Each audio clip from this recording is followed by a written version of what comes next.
Hey, everybody, and welcome to the Greyscalegorilla Podcast. We are here at episode 77, and with me today is Chad Ashley. How you been doing? Doing good, doing good. And Chris Schmidt. What's up, man? Not too bad. Good to see you guys. We just saw each other less than a week ago at Half Res, and man, that's a fun week. But it's an exhausting week. I'm glad to be home.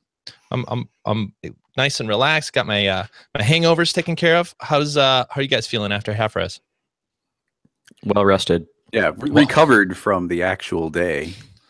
Yeah, there's a lot of work that goes into it. I just wanted to, before we get started, thank everybody for, including you guys, for putting on Half Res, for all the sponsors, for sponsoring, everybody that came to Half Res this year. It's always one of my favorite nights, and I just really appreciate it. For those of you out there that are like, hey, are you guys releasing the videos, which we get questions all the time? Are you releasing the presentations? We are doing that. We're not quite sure when yet, but we got all the video. I just looked at the video yesterday. It's looking good. We got some good audio, so we're going to be editing that up and putting all that stuff out soon. Is it going to be soon? Last time you promised soon, and it wasn't until like 8 months later. Yeah. So let me define soon. Damn, I think he just called you out, son. Well, I don't want us to be getting like people to have wrong expectation. Well, Devin Coe had a presentation about design that was really interesting. She kind of talked about her past and getting into the industry, and then Chris Doe and I sat on stage and we did kind of a Q&A, and it got deep, man. There was some really good questions from the audience about how to charge more, how to find better clients, all that kind of stuff. And Chris has been doing a great job over on his channel, but it was really cool to have them at Half Res, and very, very cool. So yeah, look for more. All right, what's a better word in the future? I won't say soon anymore, Chris. Is that before the next Half Res?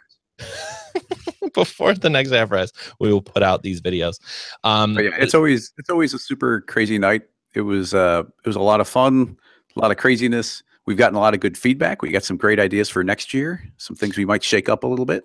Yeah, and the big thing for me, I'm on stage emceeing this thing, and it's so great to me, and it's also kind of a bummer to me, all the people that show up, because I never have enough time to like hug and chat with everybody there that I want to, including you guys. Like I'm in town, we're hanging out, and I feel like it's just never enough time to see everybody. So for anybody out there that I only like gave one hug to, and you guys know, hey, if Nick's in the room and I only get one hug, something's wrong. Well, nothing's wrong. I was just too busy. I'm so sorry. I feel bad. We need like a second one with all the locals that I could like give hugs to. That's it. I know what I'm going to do. A lot of people to see. I'm just going to get to more of these local Chicago C4D meetups so I can hang out with those with that crew as well. That would do it. Oh man, what a night. Well, with Half Res, behind us, it's always a lot of work to get that show going, to get it all up and running. What are you guys up to? How you guys feeling? Feeling good. Yeah, we got a lot going on. A lot of things in development right now. Probably a little bit too early to really talk about, but yeah, I'm excited, man. We got some. It's going to be a busy couple months leading into winter, where we all go into hibernation. That reminds me. It's not quite scheduled yet, but if you're interested in some of our upcoming live shows, which we'll be doing many more live shows on our Twitch channel, big shout out again, thanks to Twitch crew for getting our name back. If you're not subscribed over there, we have Greyscalegorilla. It's twitch.tv/Greyscalegorilla, and we'll be doing plenty more live shows over the next few months. And we have a schedule that will be coming out in the next week or so as well. So make sure you head over there. And we're also going to keep track of all of our live stuff on grayscalegorilla.com/live. And I know there's one thing that we could talk about that Chad will be doing in the next less than a few weeks, maybe less than a month. What do you want to tease that at all, Chad? It's got to be way. Yeah, I got to get it out of my system. Got to expunge it. So I just literally sometime yesterday, I think, after IBC happened and Redshift had a booth at IBC, or had a partner booth at the Maxon booth at IBC. And if you were there, then you may have seen some of our scene files being used as a demo. And so, yeah, I've been a beta tester on Redshift for, God, over a year now. And I haven't been able to do any tutorials on it because the UI has been changing. Things have been kind of in flux. And now I think it's to the point where Panos and Costas and Nicholas and all the awesome Rob and everybody over at Redshift are like, okay, I think it's to a point now where it's not going to change too drastically, so you can start to show people stuff online. And so if you've hit me up and said, why aren't you showing anything on Redshift? It was because I couldn't before. Now I can. So boom. The idea is that I want to do, if you haven't checked out when I kind of introduced Chris and Nick to Arnold, first of all, go check that out because it was fun. It was basically me saying, hey, check out Arnold. And, we recorded it and people could watch it and follow along. So I want to do a similar thing, and we're going to schedule that out. So you're going to want to go to where Nick said, grayscalegorilla.com/live, and we're going to schedule out kind of an introduction stream where I'm just going to say, here's the basic intro. Here, shake hands with Mr. Redshift or Mrs. Redshift, however you want to look at it, and get to know it. Is it right for you? Is it not? Maybe you're already using it and you want a little tip. We're going to try to take care of you. Yeah, and it'll be live too. So you'll be doing some Q&A and all that stuff. So look for more, like Chad said, grayscalegorilla.com/live. But one of the easiest ways to do it is to make sure you're following us on YouTube and Twitch. Most times we go live on Twitch. Sometimes we go live on YouTube. But if you follow us and not only do that, but also turn on notifications, it'll like ping you. If you're busy and you don't want notifications pinging you, like I told you to turn those off a couple weeks ago, then newsletter is probably the best way to follow us. And that way it's on your schedule. And we'll try to remind you of when all this stuff's coming up. But we've had so many people ask us about Redshift training and tutorials and all that stuff. And I know Chad's excited to show you guys. He's been using it a lot recently as well. So if Redshift's your thing, definitely look for that very soon. And for other live shows, I have some live shows planned. I know Chris has some planned. So we're definitely getting that schedule out. We're excited to get back on screen. You know what I mean? It's been busy. We've been putting a whole list of ideas together. It's a pretty long list too. I'm looking at them. We've got a bunch of stuff on there. Oh yeah. Got some good ones. And as always, we're always looking for ideas, not only for, tutorials and tips and things to show you guys in Cinema 4D and other motion design platforms, but also for the podcast. So if you're listening, you're like, hey guys, I really wish you'd talk about this, or maybe you're having a question about a client work or freelancing or some part of your career that we could maybe help with. Don't be afraid to drop it in the comments here on YouTube or on iTunes. We're always looking for that. So, all right. With that, any other news? Anything else? Render Wars happened in the last week? Render Wars was news. IBC happened, and for those of you who were kind of following some of the streams, I saw some pretty good ones. I'll give a shout out to one that I really dug, and maybe you can try to dig it up once they post them online. Tom Haig did a really cool talk about being more cinematic with Cinema 4D and with 3D in general, and how to approach camera moves in a real kind of tasteful way that feels appropriate, which I really appreciated. So I was really into that one. He did a great job. And then, of course, Mario, my man, out there showing XP4, which everybody was really stoked on. So check that stuff out when it comes out. XP4 is looking really cool. And of course, Mario I'm a huge fan of his. He does amazing work with X Particles. So yeah, so I think that people are kind of coming down from that. There's really not much more else that I can think of. Am I missing anything? It's the fall lull. Actually, there's just been so much that's happening. I think everyone's just getting busy. Back to working, man. Put your head down. You got new version of Cinema. You got all these new software coming out.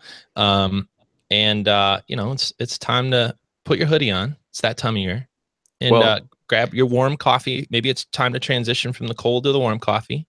And then start working. I think the question on everybody's mind right now, Nick, I think is this, and it's for you. It's a question for you. are you going to get the iPhone 10? Great question. I watched the keynote when I got home from half res, snuggled in the couch there, grabbed a whiskey, watched the keynote. I don't know if the 10 is quite right for me. I have the 7 Plus right now and love the form of it. I got used to the big form factor. I got used to how everything works and the home button, and all the weird stuff about it makes me want to wait. And you love that pop socket, man. You're all about that pop socket. I love my pop socket. So for me, this goes for more than just Apple products, but it's hard for me to be the first to get something brand new, especially for something that I use every day, and as much as my phone. And same with computers too. Like whenever there's a brand new thing that's bleeding edge, it's hard for me to jump on that and also pretend I'm going to get some real work done. So this goes for almost all technology. If it's gonna be such a big part of my world, I always wait for what's a nice way to say dingalings to buy the new first version and make all the mistakes and go through all the stuff. I think you mean early adopters. Oh, that's the nice way to say dingalings. Yeah. So wait for all the early adopters to get to, like, beta test it and all that stuff. And in parts of my life, I was the early adopter. I did buy the new stuff. I was the dingaling. But I also didn't rely on all this hardware to like do my work and do business and like make sure my life runs. This phone has my calendar with me and the company and my wife. This phone has everything that goes through this phone could be highly, highly, highly important. And so for me, at least for first looks, I'm going to wait. Now, sometimes that means I wait 6 months and I see how it goes. And then I go buy one because I realize it's none of it's founded. Everybody loves it. And I just need to go get it. But it's rare for me to be day one. And Chad, I know that you don't even have to answer. You're definitely switching from your Google Pixel Absolutely. to the iPhone. Absolutely, dude. You have it so nailed. Do you have a theory though? Because I feel like, okay, what computer or like what hardware you use could be like a little bit superficial because it's just changes all the time. But do you have like a way of thinking about this stuff of like why you would change or why you would upgrade? Well, I'm a phone nerd, and so I pay attention to all of them, So I watched the keynote, and not as like a troll, like some sort of like pixel troll, but I was genuinely kind of like, well, if they really innovate or do something crazy, I might consider switching back or going back, because I was on iPhone for a long time. But for me, I guess like, and I don't want this to become the discussion because we have a totally awesome topic, but I look at, if you take a step back and like look at the ecosystems of the phones, and I'm talking mostly, I'll just talk about iPhone and the pure Google experience, and they're totally fundamentally different in terms of how they want you to relate to other people and the phone itself. For one, feel free to argue with me in the comments. That's great. I love it. To me, the iPhone was like really this narcissistic experience where it's all about how do I make myself, how do we put the person, make them feel important, like putting a wacky face on them and all this, like, it's all about that. Whereas I feel like the other experience that you get with like the Google Assistant and whatnot is all about how do I make life easier for the user. So it's like this fundamentally different mentality. Like I felt like the keynote for the Apple was all about narcissism and making the user feel more important than they really are, or Man, you really reading into this. I like it. I know. You guys are both being pretty brutal. No, but I think like I'm looking at it and I'm like, because I have teenage girls and they're on phones, and I'm not going to say any more about that. But I look at that keynote with like the face tracking, and I'm like, they couldn't be marketing to kids more with this, and it just bugged me because I was like, it's $1,000. Like that's insane. No kid should be walking around. My first car cost less than $1,000. It was a piece of crap, but I mean, hey, it was a car. But You're I don't hung up know. on this Just price anyway. though. You're hung up. These phones have been What 500 do to you got? 1,000. They've You been gotta buy 500 to four phones. $1,000 forever. Like, and all of a sudden it's got 4 numbers and you're yeah. scared. Like, they've been really Look, you gotta expensive. buy 4 of these things for your whole family, You man. don't This have to shit buy gets anything. expensive. That's how this works. That's true. Like, you can buy That's whatever true. you like. That's Hey, what's wait. really cool. I don't have to. Yeah, it's what's really nice about all this stuff. Here's the thing. Here's my take on almost all technology, and this is why I can't have a technology podcast. What's your favorite color, Chris? Teal. Chad? Black. It's not a color, but all right. There you go. Different strokes, man. Hey, you know what? Like my buddy Chad always says, not you, Chad, my other buddy Chad. There are 31 flavors for a reason, my friend. How come there's not? Isn't that weird? Like, why 31? That is weird. They probably like it's not even divisible very evenly. Like, how do they stack them in the? There's always an empty slot. There's a logistics problem there. Yeah, but it works really well with their logo, so they just stuck with it. It is a pretty logo. Yeah, listen, Well, I like that there's different things to get. So I want to throw out there that I thought it was Apple's best presentation in years. I will totally. Yeah, I will agree with that. It was a pretty smooth presentation. I wasn't in past years. It's been awkward where I have to not look. I have to be like, I have to not watch while they're making terrible jokes. Like this one was a little more somber, a little bit more focused. It was just better presentation overall. Yeah, wouldn't that be great if they could all just not make those kind of cringy, like, hey, look, we're relating to you. Do you know what is? This one did a good job. Super bizarre. I don't know why it stood out to me so much this time watching the keynote. I watched half of it live and the other half after I got back from lunch. But this is such a bizarre thing that we are watching a company essentially talk to their shareholders. That's what they're doing. They just happen to present it to the rest of us. All companies are doing this, but it's so weird when you go there and they're just like, listen, we went from number 2 to number 1 in watch category. And we went from this to this. As a customer, this information effectively means nothing. So instead of it, I was getting like this weird double vibe of, it feels like we're looking into the meeting of like a CEO talking to his shareholders and maybe some, upper development level people. So it's kind of, they're giving us like this special extra bonus. Like, hey, we're getting involved. Like they love that people love their ecosystem and the stuff they make and have a passion for this. So it's cool we get to see that. And then the parts that feel weird, it's like, you know what? They didn't have to be showing us any of this. They could just do a press release and release those commercials. And that's the way they expose us to their stuff, just like everybody else does. So it's kind of neat that they've been doing this thing for so long. Yeah, that is kind of weird when you think about like most other companies wouldn't have a press release and a whole event. They would just be like, they would have a press release, but they just wouldn't have like this event. If they had the following and they had the amount of people that watch that every year, they would.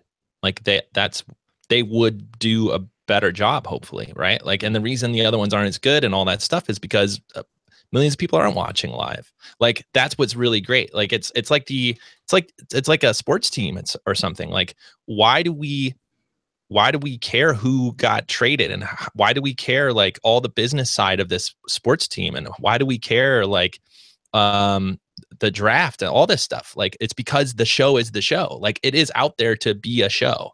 And just like the NFL is like, well, this is kind of this like tribal thing between cities, but everyone's interested. So we're going to show you as much as we can show. And now Apple's realizing, they're not realizing, they've always been great with this. If we show this under a good light, they could talk to their shareholders and their customers at the same time. I think that's brilliant. That's awesome. Like what a great thing. So anyway, I still love Apple. If you're keeping track, but I am getting much closer to my PC. I will share details once that happens. I feel like I tease it every week. This is a 5-year transition. I just want to share with you where I am in the mix. This is news to me, folks. I have not heard this. You're hearing this the same time we are. No, it's going to happen. If it's not a new renderer, it's going to be Battlegrounds. That's another conversation. Can we use the company card to buy Nick a Christmas PC and just send it to him?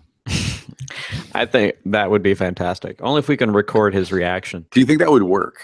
Would he start using it? Would I use? No. Because if I buy a PC, it's got to come with like you know, like when you get your grandma an iPhone or something, and then you like, okay, you have to go to the class and we have to like show you how to use it, and we have to like warm you up to this idea that we want to FaceTime with grandma or something. You know what I mean? Like you got to warm me up. If you drop off the hardware, it's just going to sit in the corner. Okay, I wasn't sure if you're going to say you want that to happen or you don't want that to happen. No, I totally am. I am. We need to hold your hand through the process. Yeah, I'm going to need that. But that's another podcast. Yeah. All right, we should. That's a documentary, is what that is. We're going to get the Kickstarter started for the Nick switches to PC documentary. Go fund me. Just living with you, like take away everything Apple in Nick's house and like replace it with PC stuff and like just document the whole process. Oh no, I poked my eye out. the Nick Campbell PC story. That's hilarious. Oh man, that's sad. Right. Well, all right. Well, we should get into the topic. What do we? Chad, you want to set this one up? You want me to? What are you feeling? Yeah, I can try to set it up. So we're thinking about topics and whatnot, and it's something that we've talked about before, but never really did a deep dive on. And actually, you know what, Chris? Why don't you set this one up? Okay. We're just gonna pass the buck down the line. Wait, Chris, you say a word, and then I'll say the next word, and then Chad will say the next one, and then we'll see if we tried that. We tried that in the last Ask GSG. It actually worked well, but that's right. The render go round. Okay, yeah, Chris, good idea. But anyway, set this one up for us. Trevor Kerr had given us a suggestion last week, and it was it felt like a pretty big idea. So we thought we split it up into multiple parts. And even last week, I don't think we even got close to covering all the detail for staying detached from your work and being able to execute on that. But the second part was sort of blank page thinking. Like, how do you start a project? How do you any creative endeavor, how do you dive into that? How do you figure it out? How do you, whatever, you're pitching a movie to Pixar, like how do you come up with an idea to go in and work from that? Like that, it's the blue sky problem when you can do anything, you don't know what to do.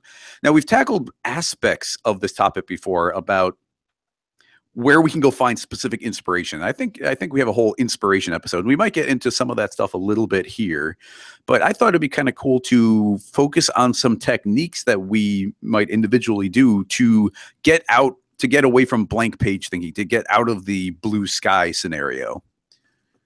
So what do you guys think? Well said. Yeah, I've always struggled with this. I'll just share a story more than anything. I just kind of line this up. I've struggled with this a lot about like, okay, go do something creative, go. And you go to your machine or you go to, your piece of paper and you're like, well, what creative thing? I could do anything. So I do nothing, like you said, Chris.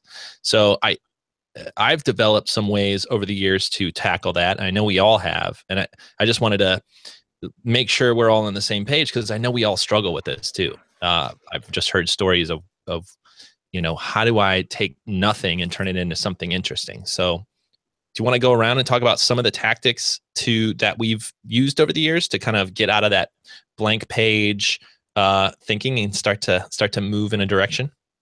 Totally. Yeah. Who's going to start? Chad's going to start. I'm going to start. Okay, I'll start. Blank page thinking, man, it can be really scary, and it could be. I think I've even mentioned this metaphor before, but it's a really grotesque metaphor that I'm not going to repeat again because it always like embarrasses my wife when I tell it. But so it either happens, ideas either flow freely or they come out very hard, very difficult. Don't elaborate. Everyone's already against it. That's all I'm gonna say. I'm putting it together. I see what you're going here. You know where I'm going. All right. I'm not gonna talk about those emoji faces again. Yes, exactly. Those horrifying emoji faces where my kids will look like a pile of poo telling me something funny. Yeah, I forget, you took me off track here. Okay, so for me, I always like those challenges because that's just how my brain is wired. My brain is wired in a very kind of strange way where I can usually freestyle some ideas and start something pretty quickly, but there are times where the ideas just don't happen. And for me, it's about respecting those waves and being able to ride them or not ride them. It's like a surfer, like you're out there in the ocean, you're waiting for that idea to come, and you just got to be okay with it. Hey man, waves aren't coming today. Cool. I'm going to get out of the ocean, get back in my car, and go about my day. You can't force Mother Nature to bring those waves on. You just have to be ready to ride them when they happen. So be ready for them and just take advantage of it. Now, specific techniques for embarking on a project when you don't have the luxury of saying, well, I don't feel inspired right now, I'm just not going to work. A lot of people don't have that luxury. You have to work, you have to do something. So usually what I do is I start to dive into my deep, darkest secrets. No, I'm just kidding. I dive into my inspiration folders or my pinned pages, or we talked about this before, having a repository of inspiration to draw from, so that when you see something that inspires you, you don't necessarily have to act on it in that moment, but you can like put it aside for another day. So you start to build these up over, in my case, years, and you end up with a website maybe full of links or images or however you want to do it. And then now at least you have somewhere to go where you can say, okay, well, I'm not really coming up with a cool idea today, but I had a cool idea, or at least I found something that I thought could have been cool like a year ago. So you dive into there, you start to push something out, to start to get something, just get those motors working, getting all the rust off the chain. And sometimes that can be enough to kind of like kickstart you into putting something on the screen. Does that make sense? Oh yeah, totally. Yeah, that I think you're describing. It's nice that you separate the like when you have time process versus the, oh crap, I need to get this done. For me, I never had a I don't come up with creative ideas in the way that I imagined people did. And so when I was getting started, I imagined that there were all these creative people in a circle that are like, what about this brilliant idea? And then the next person's like, what about this brilliant idea? And it wasn't until I started working in the industry when I realized the first thing that so many creative people do is go look at other cool stuff. And to me, that was almost like, well, it almost felt like it was like cheating or something. It was like, well, you're just going to go look at other people's creative things. But it really is the way. Like, that's how creative things happen. Like, it's one creative turn plus another one plus adding this to it plus this equals what you put out. So what I started to realize was, by watching all these brilliant creatives do what they do best, is they didn't just go find one thing to like look at and be inspired by. They'd go find 20 things to be inspired by and distill it down into a brand new idea that had all these little friends as like parents to this idea. And so that's how I kind of saw it in my head, was like, well, you got to start reaching for things that are in your life to start bouncing ideas off of. And then this book came out called Steal Like an Artist, which I recommend to everybody. Really great book by Austin Kleon. We'll put it in the show notes and everything. That basically describes this process in a much more specific way. Of Steal Like an Artist is about how to be inspired, but not by copying, right? How to make it your own. So I'll just first of all recommend that book to anybody that's in the creative field at all. This has just been hugely helpful to me.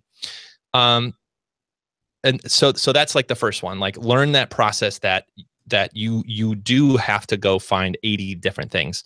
But when I'm really in a pinch, I wanted to share just like a really quick win for anybody out there that's like, literally they have a project due tomorrow, or they have to come back with 3 ideas. Here are like 3 really simple things I'll try. First thing I'll do is I'll take the concept of what I'm trying to make. Like, let's say it's a brand, or let's say it's a logo, or whatever it is, and try to like do the opposite. So just run this through your filters in your head. Take the thing that you're trying to make and do the exact opposite, and write down all those ideas. Sometimes just by flipping the idea, you're going to bump into things that are kind of obvious that you can play against. The other one is just pick a shape and a color and go down that road. I've done this with 5-second projects. I've done this with personal projects. I've done this in so many ways. If I really need an idea that is somewhat creative, that's going to put me in a direction, as I say, it's going to be this one color and it's going to be this one shape, and that's all I get to use. And I'm going to go see what I could build with those things. Restricting yourself early on is a way to really get something creative. And the third thing is, I forgot, so I'm going to get back to that one. I want to let you guys talk a little bit more. Any tips like that, or Chris, how do you come across this stuff? Well, there's definitely a couple different ways, and I do a bunch of different creative projects all over the place. I will say though that the brainstorming part of any project is my favorite part. Just throwing ideas, going super crazy. Me and Chad have sat down and we've just brainstormed tutorial ideas, and then we jump onto the internet and we're just searching for imagery, and it's like, oh, this would be cool. This would be cool. Oh, this should shift this in this direction, and bouncing things off of each other. And then there's other things where it's just being with a group of other people where somebody can say anything. Like they could say, here's this crazy idea. I was thinking about this.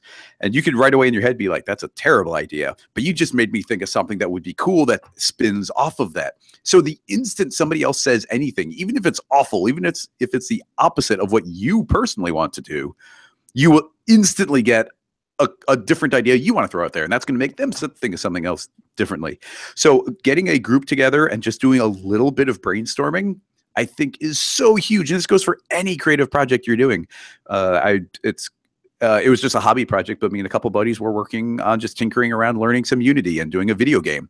And it was like, okay, this is not something we're planning on publishing. Let's just do a project, throw it out. And by the time we were done sitting around for an hour or two, we had 3 solid ideas, all of which we could totally pursue, and it would be fun. I was like, which one sounds most simple? Let's see if we can tinker with that. Me and a group of friends do Dungeons and Dragons, and when we were going to start the game, we sat down with no ideas. It's like, okay, how do we want to do this? What are different ideas? And we just started bouncing stuff off. It's like, well, what are we gonna start with? It's like, well, let's have there be 2 continents, and it just breaks down and goes deeper and deeper. And someone throws out this idea, and someone has this idea, a whole chunk gets thrown away. I mean, even, going back to some of the products we've made, Nick, going back to the original ideas of Transform, like we just sat down and we'd have brainstorming sessions about it. Could do this, could do this, could do this. And, at a certain point, you get so many ideas, you don't possibly have time to pursue them. But sitting down with a group or just having one other person to start bouncing ideas off of, and something along those lines, I think people can struggle with, is you don't want to say something unless it's almost like a perfectly formed idea. Like it's almost like what you're saying. You thought that people in companies sit down, they're like, here's a brilliant idea. Here's another brilliant idea. We're just full of brilliant ideas. If you sit there waiting for an idea that you think is perfect and you've already thought through a whole bunch of avenues and you think this is really good and it's really solid, I mean, it's great to have those. But if everybody's sitting around waiting to have one of those, you might as well all be just sitting by yourself behind your desk. Just throw something out. Like there's this one movie I really like. There's a scene in this movie and it's just so cool. If we could capture that emotion, it's like, yeah, that was great. What if it did this? And then you start throwing out ideas there. Mm-hmm. It doesn't have to be a fully formed idea. It doesn't even have to be a good idea. It just has to be something thrown out there to spark other people's imaginations. Yeah.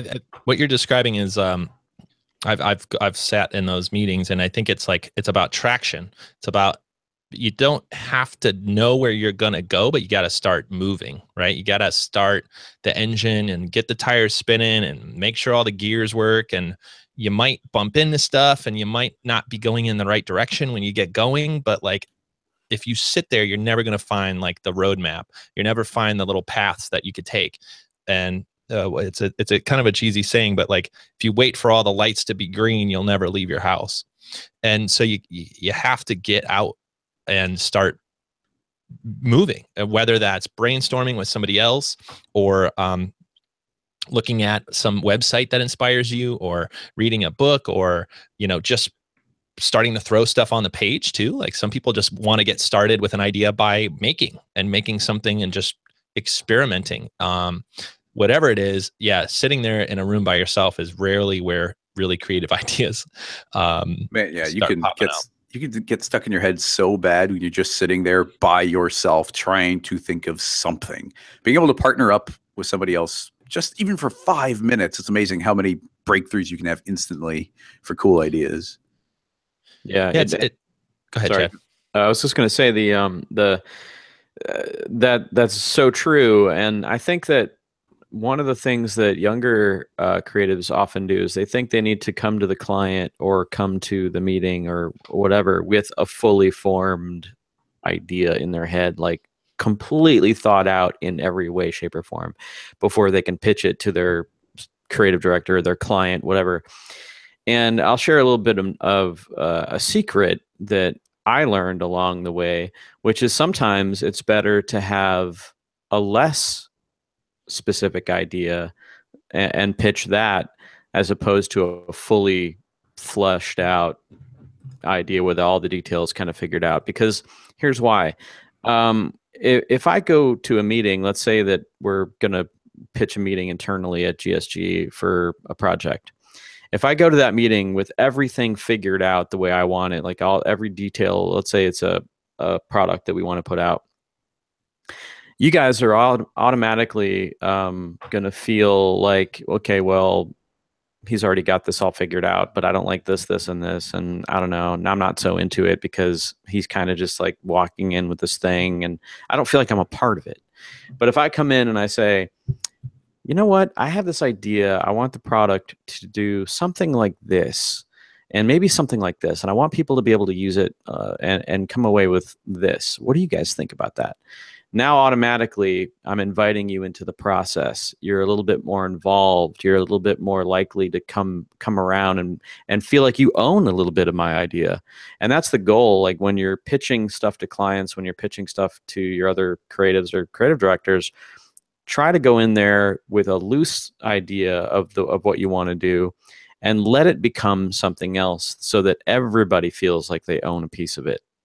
And if you can do that, that idea will be better. It has a more likelihood of being selected to go further into production or maybe by the client or whatever. But it's all about getting people to, feel like they have some sort of ownership with you and also making it a better idea. So that's just my little tip. No, that's good. Especially if it's, like you said, for a client. Having buy-in, right? Having that client buy-in, having them be a part of it. That's a big one. Now, what about what about if the client already has a pretty strong like vibe of what they're going for, but you kind of like you're not sure if that's the direction to go. I don't know if that's another topic, but I know that that's also a part of it where you're like, well, I'd like to bring them what they want, but I also have this idea based on what they just said. It's almost like what Chris is saying, where you just heard their pitch and your brain goes, that's not great. But because you said that bad thing, my brain took off in a direction that's, I think, is good. What's the brainstorming process on that? But also what's the protocol to bring that back to the client? Because I think that that's important. I think there's always going to be clients that are just going to want you to execute their idea and they're not interested in a partnership. They just want someone, they want a hired hand to kind of do the work. That's fine. There's plenty of people plenty of jobs that I've done like that where you're just like, all right, cool. This is what you want. Great. I think you can usually tell through a couple of conversations with them how open they are to the process of maybe making it better. And as long as you always frame everything that you're trying to do a better job for them, that your real expertise is not just executing and having the hand on the mouse and all that, but it's really your hope to elevate the project. And that's really what you bring to the table. If you can convince them of that, make it more conversational and say, you know what, yeah, we can totally do that. We can do your idea. And don't mention the fact that you think it sucks or you think it's boring or any of that. Just be like, we can totally do that. Like, that's something that, would work. But what if we tried this? What do you think about, I don't know, what if we went this way? And then start to work in like why you think it's a good idea, but don't have it be too fully flushed because you want them to be able to let them add like 5%, 10% to the idea in that conversation. So you get them on, like you bring the mood board and then they'll add their like, let them fill it. Yeah. Let them fill in some of those blanks, because once you get them excited, it all comes together after that. and you can't get them excited about something unless it's a really killer idea that you walked in fully fleshed out. It's going to be hard to get them on board. But if you can get them excited because they think they have a little bit of ownership, they have a little bit of skin in the game, they'll be way more excited about going with your idea. And remember, it's just about getting them excited about it, because everything else is negotiable beyond that. Like, as long as you're like, they came in with that one idea and you talked them into something a little bit cooler, now that door's open just enough to get your foot in, and now you can like sort of slip in something else that's cooler, and maybe hopefully along the process of the job do even more stuff. So it's just about that first little nudge. So I remembered my third little hack for this I Nice. wanted to share. And I bring these up because, like I said, I didn't have a natural ability of thinking of all these great ideas. That wasn't my strong suit when it came to learning After Effects and eventually Cinema 4D. I was more concerned of like, how do I make that? I was like, let me let other people think about all the creative stuff to do, and then I'll just try to figure out how I can make that for them. As I got more into the creative process, I realized that I needed to be better at this. So I created, for me at least, some ways for me to be more creative and to come up with ideas that are unique without them just coming out of thin air like I thought they happened. So definitely looking at other work and doing all that stuff. But when it really, really comes down to it, the biggest one for me is simplifying. The more options I can remove from the thinking process, the less plugs my brain have to fill in, and the more it'll create a connection between two things that is unique to me, at least, and I can go in a direction. So it's very similar to the one I mentioned where you just say like, pick a color and a shape, but you could do this with almost anything. You could say, I'm going to read titles of books until I find something that sticks out to me. You could say, I'm going to go to the word of the day site, find a word of the day site, and the word that comes up as today's word, I need to incorporate that into the project.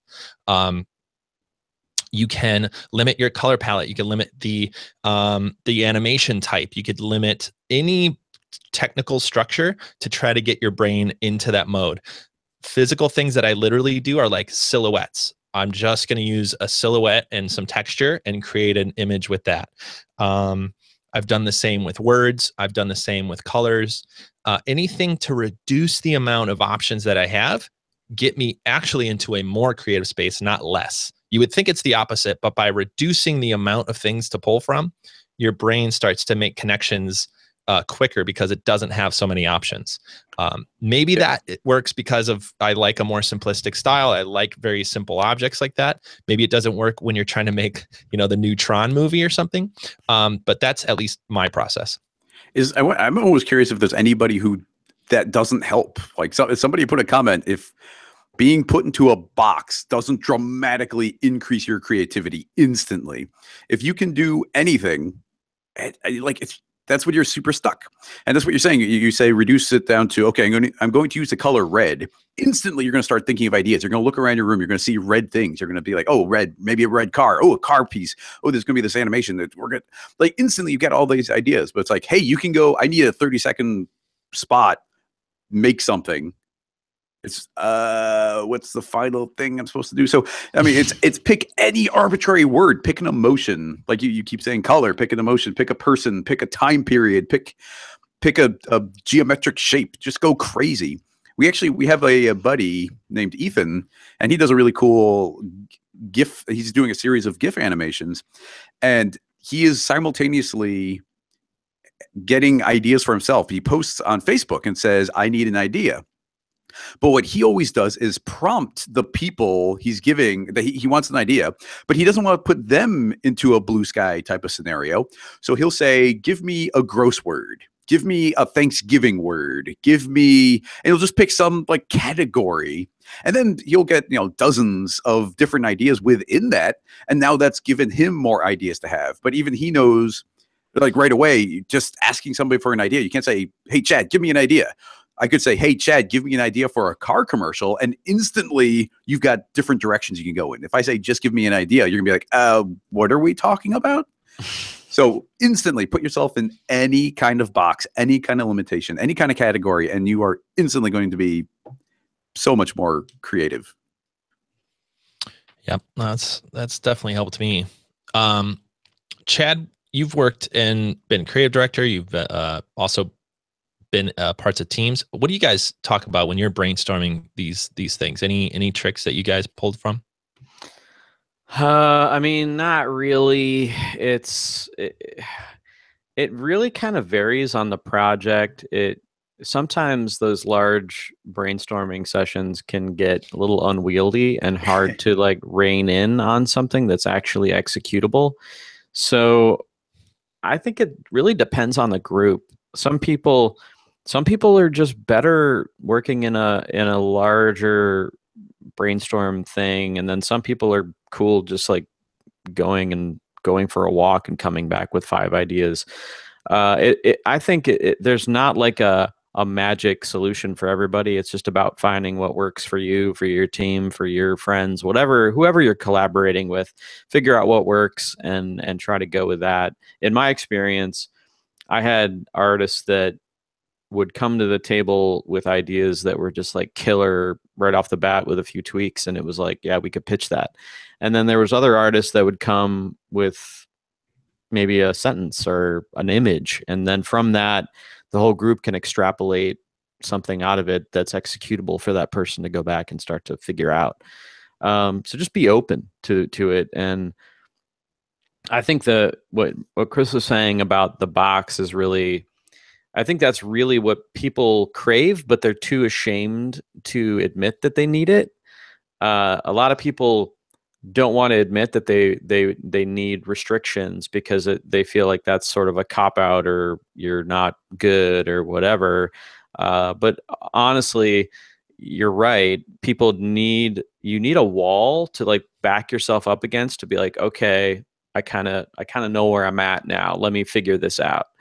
And if you don't have that, some people just freeze up. They just I've seen it. Like I've seen blank page assignments where people are just like staring at their screen all day, like not knowing where to go with it. And if you like, I think Chris, you said like if you just come up to them with a word or a thing and like, okay, do something around this, then it's like, finally, thank God you threw me a lifeline, because I was drowning in my own like just vacant like mind space. And yeah, so and it's okay. Like sometimes the ideas flow, sometimes they don't. Sometimes you need a lifeline, sometimes you don't. Just got to be open to the process. Yeah. Well, and that's what you got to be careful with, something you had mentioned in the beginning, where there are days where you feel inspired and immediately you've got something. You're immediately off to the races. And then sometimes stuff isn't coming. But on days where like nothing is locking on, you got to be careful to not. I think if you just sit around and you're like, oh, no ideas today, and you keep thinking about it, it's like, still, nope, no perfect ideas. So I'm just not, it's just not a productive day. I think that's right. That's when you need to go up to somebody and say, put me in a box. Like, give me a ceiling, give me a color, give me your favorite animal. I don't care. Give me something. And then you're done. Then you're going to go back and then you're going to come up with some stuff. So you can't wait too long. You can't wait too long waiting for lightning to strike. Right. This is the whole inspiration kind of topic, right? Like if you wait for inspiration, you're behind the 10 other people that like went after it and like practiced it. So I mean, to me, I guess I'm saying that creativity can be practiced. It's a muscle. If you try to connect things all day, like I know some friends of mine just like try to connect words in a weird way, like try to make a pun from something like that. That act of creation every day, every word that comes out of someone's mouth, and you're trying to make like a little joke about it, I think ultimately makes you a more creative person, because you're looking for connections. You're looking for odd ways that words and things can come together. So I do think, like if you're sitting for a week and there's nothing coming out, you may have to like go learn something, go be a part of something. And I'll add that. I just thought about that. When I learn how other people do their jobs, I come back to my own work with new ways of trying to connect things. So I pull from musicians all the time. I'll go see how a musician comes up with ideas, and they're very open about where they get ideas and feelings from. They're like, I wanted the feeling of this Steely Dan song, but I wanted this hip hop song, but I wanted it to sound more like it was on the soundtrack of, Boogie Nights or whatever, right? Like they're trying to mash these four things together to create something new. And it's always when I see it, when I remove myself from the process and watch another artist go through it, I realize like there are similarities on how this happens. It's about filling up your queue. You got to fill up your ideas are nothing more, or original ideas are nothing more than old ideas put together in new ways, in my opinion. And if you don't fill up your head with stuff, then how are you going to pull anything together? So when you're uninspired, go to an art museum, go watch a movie, go watch a tutorial, go, like you said, like learn something, whatever it is that you need to like fill up your queue with, do that, because you're going to start like, oh man, that one thing I saw in that movie coupled with this thing that I saw over at this street corner, like put those two things together and magic. And if you don't have enough of that fuel, then it's just gonna be really hard to come up with good ideas. And sitting there staring blankly at your screen is not going to give you any of that fuel. You're making me think, Chad, of that really great series a couple of years ago, the Everything is a Remix. Oh, that's such a great series. It's so good. If you haven't watched it, I'm pretty sure they're available for free on YouTube. So we'll put a link in the notes. But it's like a 3 or 4 part series just talking about how you synthesize ideas like this. You pull from different sources. You see something, you take it, you change it, you make it your own. Effectively, there are no original ideas. It's just combining things in new and interesting ways. Exactly. Yeah, that's a really good series, and it does. The one that stood out to me was the Tarantino one. Yeah, the Kill Bill. Yeah, which is like the ultimate remix. Oh, it's so good. But yeah, that was an eye-opening part of the creative process to me. And the more I try it myself, the more I realize that that's the thing. Maybe we should wrap this up, but I wanted to make sure you guys, any other last minute tips on how people can get out of that white space, out of that, blank page thinking. Any like someone's out there right now and they're like, yeah, okay, I could go to a museum, but dude, I need to get this done. Here's the thing, give them their word that they need to incorporate into their next project. Well, I mean, there's two, you're saying, how do you give somebody a category or something? We could just arbitrarily say a word, but then everybody gets the same word. So this is where you can go and look at our inspiration podcast. Maybe we should track that down and put a link in that as well. But this is where, you go to Pinterest. This is where you jump to your favorite music album. This is where there's, dozens of different places online that you can go track different things down. One of my favorite things to do is go to a thesaurus. Just go to a digital thesaurus, type in some random word and go down a train. If you scroll, even thesaurus.com, I love that website. If you scroll down a little bit further, you start getting words that are linked, but more distantly linked. And you can just start going crazy with that. It's like, oh, that is a cool word. I'm going to do something where that word has made me think of something. Go down a Wikipedia hole where you just, like, there's so many fun games you can do in Wikipedia of like, okay, I'm going to jump to the page for elephant, and let's see if I can get to Washington, D.C. via only links. And I guarantee between A and Z, getting from one to the other, you're going to come across something that's cool and fun that you weren't thinking about earlier. Wasn't that a game? Like, I remember playing that at a studio where we were like, it was like everybody started on one Wikipedia page and they had to get to some random word, and whoever could get there first from just clicking, just clicks. Just clicks. And I think we got to get to Kevin Bacon's Wikipedia page. Yeah, like you start off some weird, like, elephant, Wikipedia, and then you end up having to try to get to Sherlock Holmes or something. Anyway, I would say that stop looking at other motion design work to get inspired to make motion design. Challenge yourself to look at other things: fine art, photography, sculpture, film. look for the things that inspired your heroes to make what they made, because I guarantee it wasn't on Instagram and it wasn't a previous motion design piece. Go back to the source material. Yes, go back to the source material. Look at fine art. There's a lot of amazing fine art being done, really clever, brilliant stuff. Go find it and look at it. Get inspired. I would much rather see somebody bring to life something that was coming from that world than kind of regurgitating the same things that you see over and over again on social media. Yeah. So now's the part of the podcast where I say ridiculous metaphors.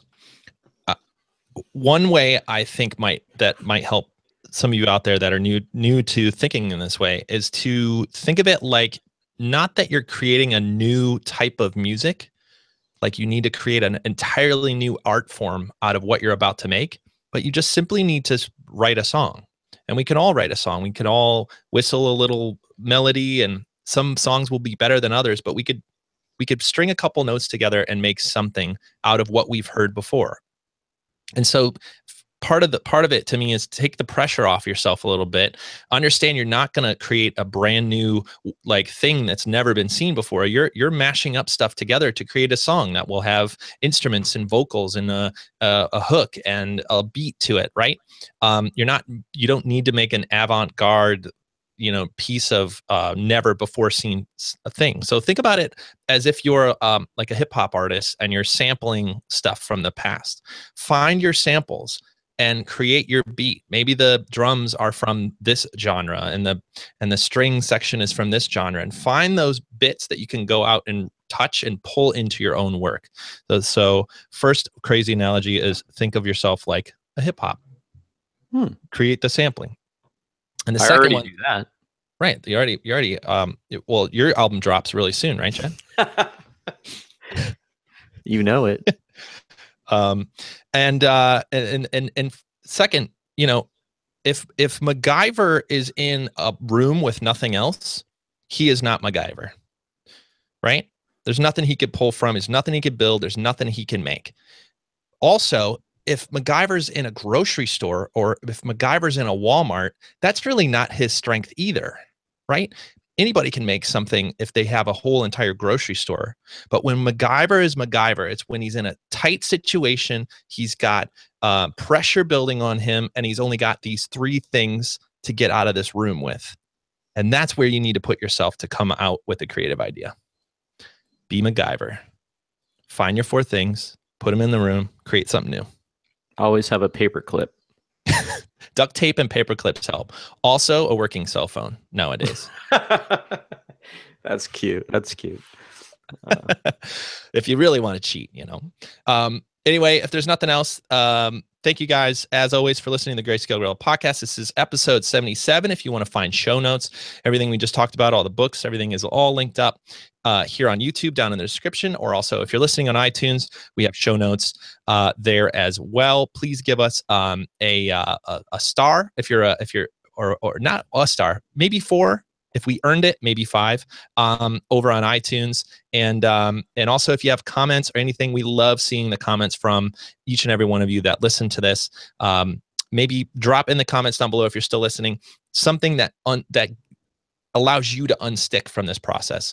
So that's what we're here for. We're all trying to help each other be better at motion design. What else can you say?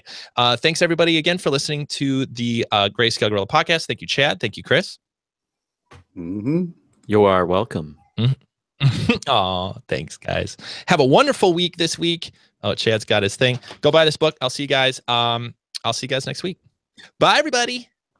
Bye. Bye.